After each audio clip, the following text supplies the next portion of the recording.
आप सभी लोगों को मेरा नमस्कार। ई झुमका जीव के जंजाल हो, ई झुमका जीव के जंजाल हो, झुमका टूटियो न जाता। ई झुमका जीव के जंजाल हो, झुमका टूटियो न जाता।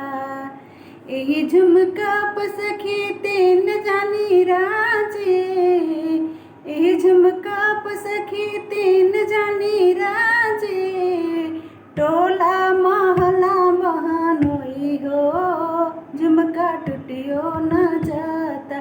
टोला महला बहनोई हो, झुमका टूटियो न जाता।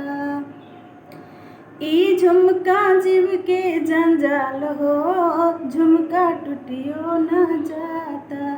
ई झुमका जीव के जंजाल हो, झुमका टूटियो न जाता।